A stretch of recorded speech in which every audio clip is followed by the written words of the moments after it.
তো আজকে একটু অন্যরকম ভিডিও নিয়ে এসেছি। আমি এটিএম এ টাকা তুলতে এসেছিলাম।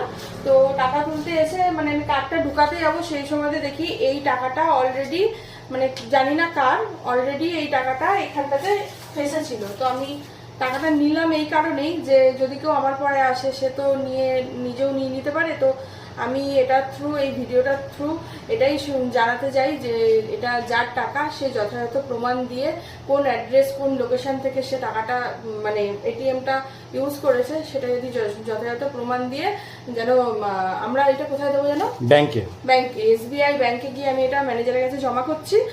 যার টাকা সে যেন ওখান থেকে কালেক্ট করে নেয়। আর আমি এখানে বলে দিচ্ছি, এখানে 1 2 3 4 চারটে 500 টাকার নোট আছে আর বাকি 200 টাকা।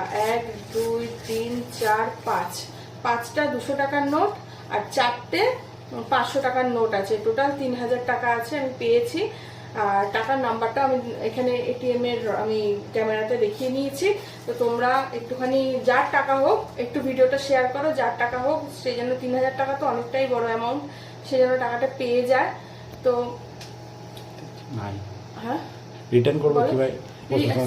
সেটা তো আমি বুঝতে পারছি না, কার টাকা কিভাবে রিটার্ন করবো, কোনো ফোন নাম্বার নেই, কোনো আমি নিজেও জানি না যে এর আমার আগে কে এটিএম এ এসছে। তো সেই জন্য আমি যেটা ভালো বুঝলাম যে আমি গিয়ে এসবিআই ব্যাংকে আমি ম্যানেজারের কাছে টাকাটা জমা দিয়ে দিচ্ছি, তোমরা প্রমাণ দিয়ে ওনার কাছ থেকে টাকাটা কালেক্ট করে নেবে। আর আমি যে জমা দিচ্ছি এটিএম মানে এসবিআইতে ব্যাংকে, তো সেই ভিডিও আমি করব যাতে তোমরাও বুঝতে পারো যে আমি টাকাটা জমা দিয়েছি।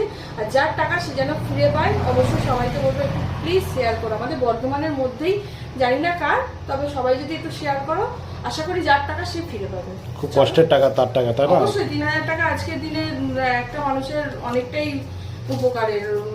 যতই যাই হোক যার টাকা তার 1 টাকা হলেও গায়ে লাগবে, আর এটা তো 3000 টাকা। তো চলো দেখি আমরা কতটা কি করতে পারি সেজন্য টাকাটা ফিরে পাই, সেই চেষ্টাই করবো। আমরা চলে এসেছি এসবিআই ব্যাংক দিনহাটা। চলো এবার যেটা বলেছিলাম সেই কাজটা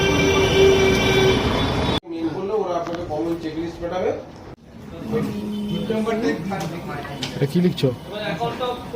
আমি যে টাকাটা পেয়েছিলাম সেটা ধন্যবাদ দিচ্ছি ব্রাঞ্চ ম্যানেজারকে। তো সেটাই এখানে একটা মানে লেটার লিখে দিচ্ছি, ওনারাও একটা সাইন করে আমাকে দিয়ে দেবেন যাতে ওনারা বুঝে নিয়েছেন টাকাটা, আর আমিও ওনাদের হাতে হ্যান্ড ওভার করছি। সেই জন্য জাস্ট একটা হ্যান্ড করে দিচ্ছি।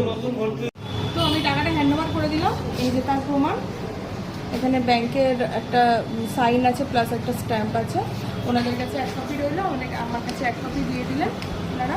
তো এবার আমি বাড়ি যাচ্ছি, যার টাকা সে স্টেট ব্যাংকে যোগাযোগ করে প্রমাণ দিয়ে নিয়ে চলে যাবে।